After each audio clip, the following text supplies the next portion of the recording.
Et bonjour, me voilà de retour. Alors, c'est la vidéo que je vous parlais depuis quelques semaines. Alors, avant de commencer la vidéo, je tiens à dire que je suis pas médecin, ok. Ce que je dis, c'est juste un commentaire que je fais. Après des lectures, je fais juste un commentaire. Je fais pas de recommandation, quoi que ce soit. Après, le but de cette vidéo, c'est de vous inviter à vous informer quelque je suis pas. Alors, je vais aller droit dans le sujet. Quand je suis devenue végane, j'ai lu pas mal de bouquins. Et le premier bouquin dont je suis tombée dessus, c'était celui-là. Les mensonges et propagande. L'auteur, c'est Thierry Soucard. Et en fait, en gros, il a, par rapport au matériel qu'il écrit, il a créé ses propres éditions pour pouvoir publier son bouquin. Très très bon bouquin. C'est l'un des premiers bouquins que j'ai lu. Après, je suis tombée sur celui-là. Donc c'était un de ses premiers bouquins avec quelqu'un d'autre. Thierry Soucard et Isabelle Robard. C'était Santé, mensonges et propagande. Ok, c'est le genre de bouquin que je lisais à l'époque avant de devenir végane. Et l'autre jour, il y a quelques semaines de ça, je vous l'avais dit, si vous me suivez tout le temps, vous avez regardé toutes mes vidéos. Je me baladais quelque part et j'ai trouvé ce bouquin. Et je l'ai acheté pour 3 francs 6 sous d'occasion. Donc c'est les antidépresseurs, mensonges sur ordonnance. C'est ça le titre, c'est de Guy Hunier et c'est toujours les mêmes éditions Thierry Soucard. Donc voilà. Et je suis venue en fait vous en parler dessus. Je parlais de ce bouquin, en fait j'en avais pas... En gros ce qui est marqué c'est comment l'industrie manipule les médecins, comment on a fait de la dépression une épidémie, les vrais mécanismes de la guérison. En gros j'avais pas trop l'intention de faire une vidéo dessus, jusqu'à temps que je lise la première partie et que je me rende compte que en gros par rapport à l'élaboration des produits, et par rapport à ce qu'on vit en ce moment avec la chose, en gros, ce que j'ai lu en première partie de ce bouquin, ça ressemblait un petit peu à ce qui se passait avec la chose et soi-disant les vaccins qui vont nous faire du bien, entre guillemets. Sauf que là, maintenant, vous avez compris qu'ils ne vont pas forcément vous faire du bien. Ça dépend. Quoi. Ça dépend. Et que peut-être vous feriez mieux d'aller sur des produits naturels. Et en gros, c'est un petit peu ce qu'il dit dans son bouquin. Alors, j'ai lu ce bouquin. Il parle donc de comment les laboratoires ils élaborent les antidépresseurs, les effets des antidépresseurs, ce qu'on vous dit, ce qu'on vous dit pas, l'importance du marketing sur la vente des antidépresseurs, ok, et comment entre guillemets les laboratoires introduisent à la fois les produits sur le marché, comment entre guillemets vos médecins ils vous recommandent ces produits et tout ça, les effets. Et en gros il s'arrête un petit peu sur les effets secondaires des produits, ce qui est assez intéressant. Alors je vais faire très rapide, hein, très rapide. C'est qu'en gros, les effets secondaires, après, vous ne posez pas de questions pourquoi les gens ils pètent les plombs et pourquoi il y a des gens qui arrivent avec, qui décident de tuer tout le monde du jour au lendemain, notamment aux États-Unis, ok. Après, je dirais, moi, alors, excusez-moi, est-ce que j'ai lu ou j'ai pas lu? Non, j'ai plus regardé des documentaires sur les stéroïdes, c'est exactement pareil. Les effets secondaires, c'est exactement pareil que l'excès de stéroïdes dans le corps, ok. Et en gros, alors j'ai lu ce bouquin, ce qui m'a surpris, c'est que je savais, enfin, j'avais entendu parler de l'opium, mais je savais pas que la cocaïne, l'héroïne et les amphétamines, il y a presque plus d'un siècle de ça, au début du siècle dernier, en gros, c'était des des substances qui étaient entre guillemets pas réglementées, donc légales. Donc j'étais surprise d'apprendre que Freud était un cocaïnomane, en fait, voilà, entre autres. Et que, entre guillemets, dans la mouvance des artistes, effectivement, ces substances, elles étaient consommées voilà, de manière régulière. Jusqu'à temps qu'il y ait des législations, ok.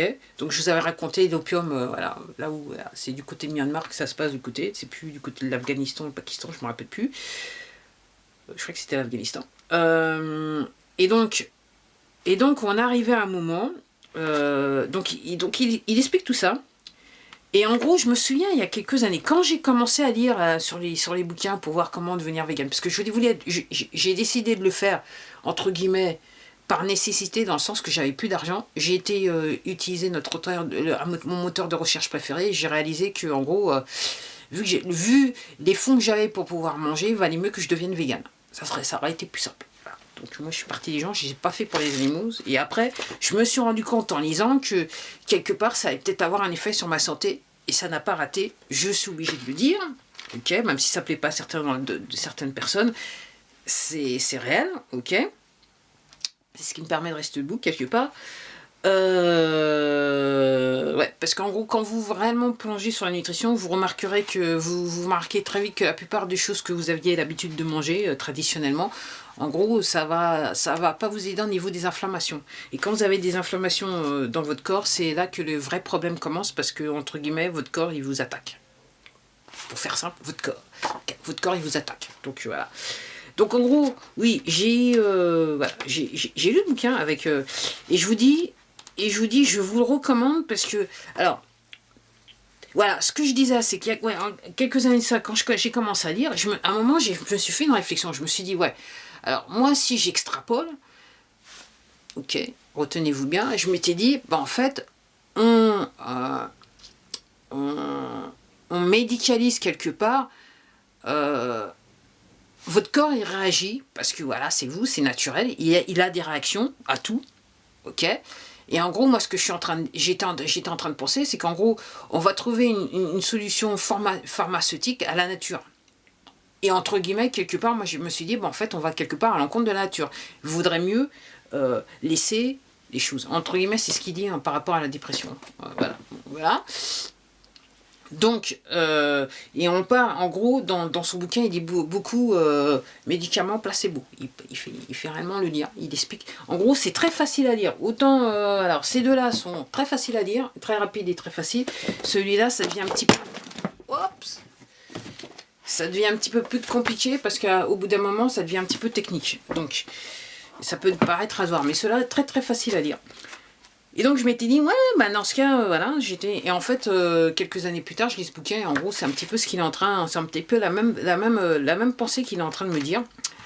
Alors, voilà, donc, entre guillemets, soyez pas surpris, voilà, donc, des idées suicidaires et compagnie, bon, voilà. Alors, son propos, c'est de dire que la personne peut ou ne pas avoir, tout dépend du degré de dépression, ok. Mais il est en train de dire que de toute façon, la plupart des gens qui sont en dépression, on est sur des niveaux très bas. Après, par rapport à ça, il y a des gens qui peuvent avoir des pensées suicidaires. Et l'idée, c'est de dire qu'une fois que vous êtes sous traitement, effectivement, comme je dis, il y a beaucoup de gens qui passent à l'action et qui aux États-Unis, vu que les armes sont légales, et que, entre guillemets, le gouvernement, là, présent, il veut tout faire pour que les Américains soient désarmés.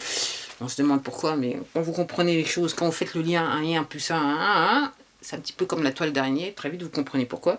Donc en gros, c'est pas surprenant qu'il y a des jeunes ou des gens tout simplement qui pètent le pont du jour au lendemain. Donc en gros, je voudrais vous lire un passage qui m'a marqué, deux passages qui m'ont marqué dans ce bouquin. C'est apparemment c'est un historien des sciences qui est Benoît Massin qui rappelle que la politique de santé nazie ressemblait fort à un totalitarisme médical. Le devoir d'être en bonne santé et intervint dans tous les rouages de la technocratie médicale qui décida de l'élimination des éléments biologiquement indésirables. Alors, je vous dis ça parce que si vous n'avez pas, peut-être que vous pouvez en retourner et regarder, écouter encore ce que je viens de dire, parce que là, avec l'histoire de la chose, on est un petit peu dans la chose. Et puis, il y a Martin Winkler, donc c'est juste une citation, donc « La vie est trop courte pour être vécue en se croyant malade, ou pire, pour succomber prématurément à un traitement inutile. » Voilà, et en gros, c'est dropping the mic. Donc en gros, oui. Donc le titre, c'est « Antidépresseurs, mensonges sur ordonnance ». Et aussi, il y a quelques années aussi de ça, alors ça date depuis longtemps. Je disais, oui, en fait, on parle, donc je vous parlais des drogues, opium, cocaïne, héroïne et compagnie, amphétamine. Mais en fait, quelque part, vous allez chez le médecin, mais on peut se demander si c'est pas... Et il y a des gens qui les appellent quand même des dealers. Enfin, c'est pas moi, je dis ça, mais je dis rien. Ok. Et après, comme je vous dis, moi, au bout d'un moment, quand j'ai commencé à lire sur la nutrition et tout ça, les maladies et compagnie, et là, j'ai commencé réellement à me dire, mais en gros, voilà, vaut mieux laisser faire. En gros, ce qu'il est en train de dire dans le bouquin, c'est qu'en gros, par rapport au traitement, ok, la plupart des gens qui vont chez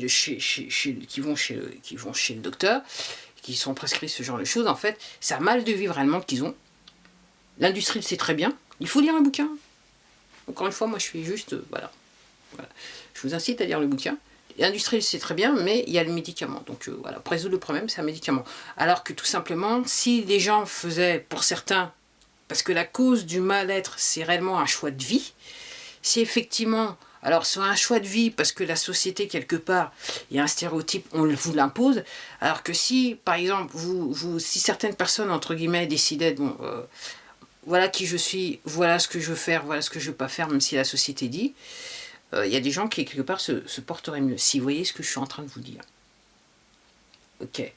Donc en gros, alors, par rapport à ça, comme il dit, il met sur la couverture du bouquin, c'est comment l'industrie manipule les médecins. Et les vrais mécanismes de la guérison. Ok. Et c'est vrai que pour certaines personnes, carrément, c'est faire une activité différente. Et je me souviendrai d'un jour, voilà, j'avais des problèmes personnels, de gros problèmes personnels. Et ça m'empêchait de vivre tout simplement. Et je me souviens d'un jour, j'ai décidé en fait de... Je parlais et je l'avais dit dans une vidéo précédente, il y a très très longtemps de ça. Je parlais à un collègue qui m'avait dit, oui, ok, ça fait juste 39 km de là où on vit et de l'endroit où on travaille. Et je me suis dit, tu sais quoi, un jour, je me suis dit, j'avais des problèmes avec la voiture et compagnie. Je me suis dit, quoi, je vais prendre le vélo et je vais revenir. Je vais aller avec le... Et c'était tout inéquipé, avec le vélo au travail. Et je vais revenir à vélo. Donc en gros, 32 km. Lui, il m'avait dit, en 1 heure, ça sera fait. Et j'étais réellement... J'emploierais pas le mot déprimé, mais stressé par rapport à la situation dans laquelle je vivais. Ça m'empêchait et le niveau était assez élevé. Donc je suis partie j'ai commencé, donc il m'avait dit 1 heure, donc 32 km en 1 heure, seulement j'ai pas tilté que moi je faisais déjà presque jamais du vélo. Et donc ça m'a pris 3 heures quand même pour revenir. Puis chez moi, quand on revient, il y a la petite pente douce, mais... Donc en gros, si vous en avez déjà plein les jambes, c'est clair que quand j'arrive à la porte, je suis raide, quoi. Enfin, voilà. Et j'ai fait les 32 km, et en gros, quand je suis arrivée chez moi, j'étais...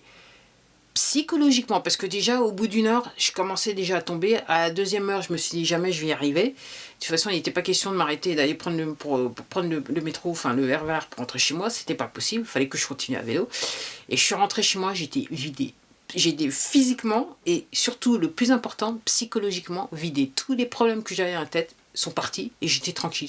J'ai pu être tranquille pendant, je dirais, 1 à 2 semaines parce que je m'étais vidée. J'étais tellement allé loin dans la dépense dans le corps que, entre guillemets, quand je vous dis, au dernier kilomètre, c'était... j'avais plus le temps de penser aux problèmes, je pensais juste à, entre guillemets, j'étais réellement passé en mode survie pour arriver jusqu'à chez moi pour me reposer tellement c'était chaud, les 32 km. Donc tout ça pour vous dire que, effectivement, un petit peu plus, quelque part, d'activité physique. Alors je sais, il y a des gens qui me disent « Ah ouais, mais tu sais pas qu'est-ce que tu racontes et tout ça ?» Alors je fais la différence, parce que là, réellement, moi, cette vidéo, ça s'adresse peut-être aux gens qui sont... voilà, qui sont dans un mal de vivre et qui pensent qu'ils sont déprimés, que de toute façon les docteurs ils vont là et qu'ils vont leur prescrire quelque chose, et quelque part. Et aussi ce qu'il dit dans le bouquin, c'est que c'est pour ça que moi, quand on m'avait donné un traitement à l'opium, j'ai vu pendant 24 heures ce que ça me faisait, j'ai dit je pense pas, ok. C'est qu'il dit qu'effectivement après il y a un phénomène d'accoutumance et il y a des gens même qui disent, il y a des témoignages dans le bouquin qui disent qu'il y a des gens ils préfèrent quand ils voient les effets secondaires, donc l'accoutumance, ils se disent je peux pas gérer, donc je retourne sur le traitement. Donc si vous voyez pas ce que je suis en train de vous dire, bon ben écoutez, c'est bon. C'est encore une de ces vidéos, je raconte n'importe quoi, je sais pas. Mais je vous invite réellement à lire ce bouquin. Alors, je ne suis pas payée pour le faire, ok. C'est juste que, voilà, par rapport à l'actualité, je me suis dit, c'est peut-être assez intéressant de parler de ce bouquin. Tout particulièrement pour la première partie, comment les laboratoires créent leurs produits et comment ils font la pub pour leurs produits. Je trouvais que ça c'était un bon parallèle avec quelque part ce qui se passait avec la chose en ce moment. Bah voilà, c'était tout pour moi. Donc c'est le genre de vidéo que j'avais l'habitude de faire auparavant. Alors, j'ai pas été dans le spécifique dans le bouquin, mais comme je vous dis, il est très facile à lire. Moi, j'ai pris un petit peu de temps parce qu'avec tout ce qui se passe, qu'il faut qu'on regarde et tout ça, moi, voilà, ça m'a pris un petit peu plus de temps. Mais hier, j'en étais à la moitié, je l'ai terminé dans l'après-midi, donc entre guillemets, voilà. Il est très facile à lire. Il n'est pas technique, il est voilà, très, très, très facile à lire. En fait, c'est comme un documentaire, sauf que c'est dans un bouquin, entre guillemets. C'est un petit peu ça comme ça. Allez, c'était tout pour moi. Comme je vous dis, prenez soin de vous. Moi, j'aurais tendance à vous dire, faites du sport, faites-vous plaisir. Et quelquefois, se faire plaisir, c'est prendre des décisions difficiles qui vont à l'encontre de ce que la société considère être bien. Et après, est-ce qu'il faut vivre dans un système qui vous déplaît, qui vous met mal à l'aise? C'est la question que je vous pose et que je me suis posée il y a quelques temps. Ou est-ce qu'il vaut mieux vivre dans une situation qui vous plaît plus, même s'il y a les avantages et les inconvénients, mais au moins vous avez, je dirais, vous avez une épée de Damoclès en moins sur la tête, c'est le cas de le dire. Bon, en attendant, prenez soin de vous, comme d'hab, et surtout informez-vous, et comment vous faites ça, vous informez, alors soit vous restez sur cette plateforme, vous regardez les documentaires qui font bien, ou faites comme moi, quelquefois vous lisez ce genre de bouquin, et comme je vous dis, c'est un monsieur donc, qui a dû créer, voilà, j'insiste bien, c'est un monsieur qui a dû créer sa propre édition parce que personne ne voulait publier ces bouquins. Ok, personne. Aucun éditeur. Je dis ça comme ça. Je dis ça, mais je dis rien. Allez, à la prochaine.